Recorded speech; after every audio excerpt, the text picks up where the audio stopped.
ইয়ক police স্টেশনে আসে ইউনার সাথে দেখা করতে। ইউনার অবাক হয়, এ ছেলে তার সব খবর আগে থেকে পেয়ে যায়।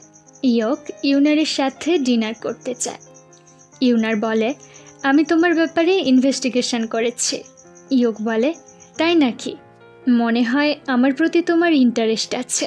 ইউনার বলে, হ্যাঁ ইন্টারেস্ট তো আছে। ইয়ক বলে, বাজে কথা বন্ধ করো আর মন দিয়ে খাও। ইউনার তার প্রথম আঁকা ছবি দেখায় এবং তার পেছনে থাকা একটা গল্প বলতে শুরু করে। এমন এক ঘটনা যা তার জীবনের সব থেকে বড় অনুশোচনা আর দুঃখ বয়ে এনেছে। একবার ড্রাগস ডিলিং করার সময় সে দুজন ড্রাগস ডিলারকে ধরে ফেলেছিল। তাদের মধ্যে একজন ভয়ে পুলিশের দিকে গুলি চালালে ইউনার পাল্টা গুলি চালিয়েছিল, যেটা গিয়ে লেগেছিল অন্য এক ড্রিলারের বডিতে। সাথে সাথে স্পট ডেথ। পুলিশের চাকরিতে এমন কাজ প্রায়শই হয়ে থাকে, তাই চিন্তা করার প্রয়োজন নেই। পুলিশের বড় কর্তা তাকে এ বলেই সান্ত্বনা দিয়েছিল। তবে ইউনারের জীবনে এটা ছিল সব থেকে বড় দুঃখের ঘটনা। ইয়োকো একই কথা বলে, পুলিশের চাকরিতে এগুলো স্বাভাবিক, আর ইউনার নিজেকে বাঁচানোর জন্যেই এমনটা করেছিল, তাই ও নিয়ে চিন্তা করার প্রয়োজন নেই।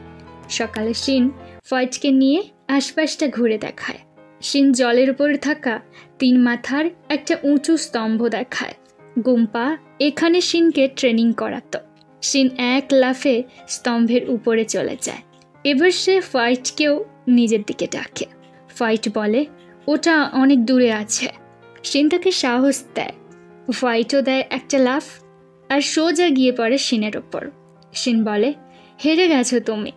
ফয়েট বলে, মোটেও না, আসলে আমার ইচ্ছে হয়েছিল তোমাকে জড়িয়ে ধরতে। শিন বলে, আমিও তো বোকা নই। ঠিক আছে, তুমি হেরেছ, তাই বিনিময়ে আমি তোমার থেকে কিছু চাইতে পারি। ফয়েট বলে, কি চাও বলো। ইয়ক বুঝতে পারে একজন পুলিশ তার পিছু নিয়েছে, ফলে সে দৌড় লাগায়। ইউনার এসে তাকে নিজের গাড়িতে তুলে নেয়। এবারের মতো ইয়ক বেঁচে গেল। ইউনার বলে, তোমার বন্ধুদেরও সাবধান করে দিও, তোমরা যে কাজ করছো সেটা অনেক ভয়ঙ্কর। ইয়ক ইউনারকে নিজের বাড়িতে নিয়ে আসে। ইউনার মায়ের সাথে পরিচয় করে। ইউনার বলে, তোর কোম্পানির ড্রিঙ্কসে গন্ডগোল করাটা তোমাদেরই কাজ ছিল, তাই না? ইয়ক স্বীকার করে। ইউনার বলে, তোমরা যা করছো সেটা অনেক ডেঞ্জারাস, তাই তোমাদের সাহায্য করতে চাই। ইয়ক অবাক হয়, কিভাবে সাহায্য করবে? আর তোমাকে বিশ্বাস করব কিভাবে? কথা দাও, পরিস্থিতি যাই হোক তুমি কখনো আমাকে ছেড়ে যাবে না। ইউনার প্রমিস করে। অন্যদিকে ফাইট আর শিনও বুঝতে পারে পুলিশ তাদের পিছু নিয়েছে। যাই হোক, তারা তাদের চোখ ফাঁকি দিয়ে গ্যারেজে পৌঁছয়। তবে গ্যারেজ চুপচাপ, কেউ কোথাও নেই। এটাই তাদের কাছে সব থেকে নিরাপদের জায়গা। ফাইট বলে, চিন্তা করো না, সব কিছু ঠিক হয়ে যাবে। শিন ফাইটের কাছে এগিয়ে আসে। তারা একটা সুন্দর সময় কাটাচ্ছিল। দূর থেকে কেউ তাদের একসাথে এভাবে দেখতে পায়। কিছু আওয়াজ পেয়ে শিন আর ব্ল্যাক সেদিকে দৌড়ে আসে, কিন্তু কেউ কোথাও নেই। এমন সময় ব্ল্যাকের ফোনে কল আসে। মায়ের কথায় ফাইট বুঝতে পারে ব্ল্যাকের জ্ঞান ফিরেছে। এমনকি সে কাউকে না জানিয়েই হসপিটাল থেকে পালিয়েছে। মা জানায় ব্ল্যাক যেন তার সাথে শেষবারের মতো দেখা করতে আসছে। এরপর থেকে সে ব্ল্যাকের জীবনে আর বাধা হয়ে আসবে না। ব্ল্যাক আর শিন বেরিয়ে আসে।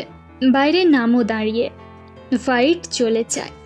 নামও বুঝতে পারে শিন আর ফাইটের মধ্যে অন্য কিছু চলছে। নামোর খারাপ লাগে। শিনের প্রতি তার ফিলিংস ছিল, তবে সে হাসি মুখে সবটা মেনে নেয়। শিন বুঝতে পারে নামও কষ্টে আছে, আর ঠিক সেটাই হয়। নামও ভেঙে পড়ে। সে শিনকে সত্যিই ভালোবেসেছিল, যদিও তাদের মধ্যে বন্ধুত্বের সম্পর্ক ছিল। জেনির অবস্থাও একই রকম। সেও ব্ল্যাককে মন থেকে ভালোবেসেছে। দূর থেকে গাম জেনির এমন অবস্থা দেখতে পায়।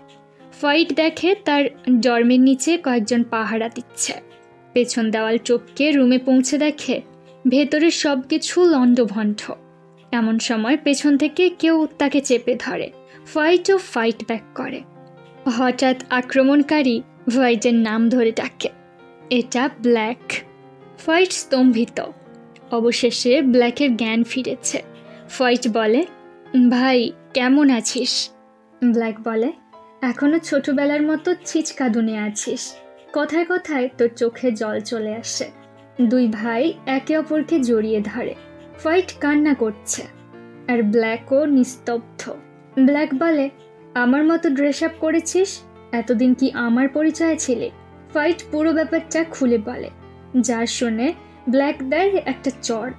হোয়াইট তার জন্য নিজেকে বিপদে ফেলেছে, এটা ব্ল্যাক কিছুতেই মানতে পারছে না। যেহেতু ব্ল্যাক এখন ফিরে এসেছে, তাই হোয়াইটকে আর এসবের মধ্যে থাকতে হবে না। ব্ল্যাক নিজের ফোন, ইয়াররিংস সব কিছু ফিরিয়ে নেয়। হোয়াইটের চিন্তা হয় তার জন্য, যেহেতু ব্ল্যাক সবেমাত্র সুস্থ হয়ে উঠেছে। হোয়াইট বলে, টোডের সাথে দেখা করেছ? ব্ল্যাক টোডের নাম শুনে চমকে যায়। হোয়াইট বলে, তোমার ওপর হওয়া আক্রমণের খবর, তারপর তোমার পরিচয়ে তোমার গ্যাংয়ে যাওয়া, সব কিছুতে টোড তাকে হেল্প করেছে। ব্ল্যাক বলে, তোমাকে বোকা বানিয়েছে টোড।